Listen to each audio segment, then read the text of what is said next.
او د غضب نه الله زمون حفاظت نصیبه کا او دا موجوده چې کومه بیماری ده دعا وکړئ چې الله ته د تمام امت مسلمه الله حفاظت تی نصیبه کی الله د تمام امت مسلمه تی حفاظت نصیب کی مونږ کمزور یو مونږ عاجز یو الله مونږ طاقت نشو لرلی ستا د خپل غضب او د عذاب دواړو نه بچ کا اللهم انی اعوذ بک من عذابه وغضبه علما وایي دسی تاریخی سزای ورله ورکړې وه چې نن هم هغه ځای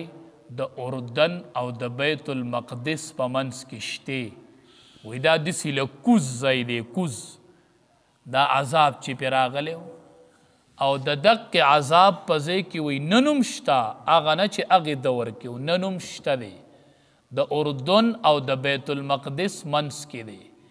او وایي دا داسې کوز غونته کې ځای دی کوز جور او وایي په دې کې یوه حصه د اوبو هم د اوبه پکې هم دي او علما وایي داسې اوبه دي پکې چې مایې پکې ژوندی نشي پاتې کېدی سینځخ پکې ژوندی نشي پاتې کېدی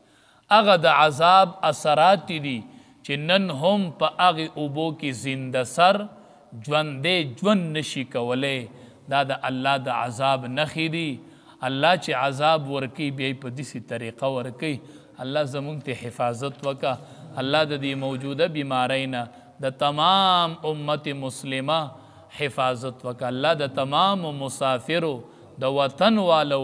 کم کم ځای کې چې الله مسلمان دی الله حفاظت تی نصیب وکړه فرمایي ولوطن الیگو منگ لوط علیہ السلام اذ قال لقومه هر کله چې اوی د خپل قوم ته اتأتون الفاحشة آیاتا سورات لکوی بدکاری تا ما سبقکم من بها من احد مخکیواله نه دی کړی ستاسو نه بها دی کار ته من احد هیچا من العالمین د خلقنا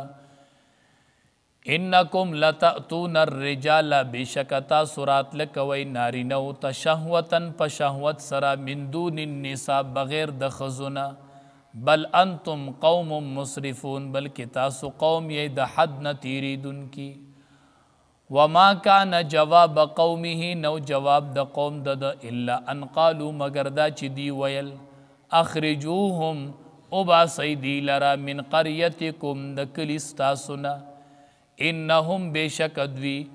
دا اناسون داسې خلق ته یتطهرون چې ځان پاک ساتل غواړي فانجیناه نو پس نجات ورکو مونږ دته و اهله او اهل ددته الا امرأته مگر ښځه دده کانت من الغابرین هغه د پاتې کید و د پاتې کیدونکو نه په عذاب کې و امطرنا علیهم مطرا رولو مونږ په دې باندې ناشنا باران یعنی کاڼي فانظر نو وګوره کیف کان عاقبت المجرمین چې څرنګې شو انجام د مجرمانو وی ګوره ننیم وګوره هغه علاقه چې څنګه شو انجام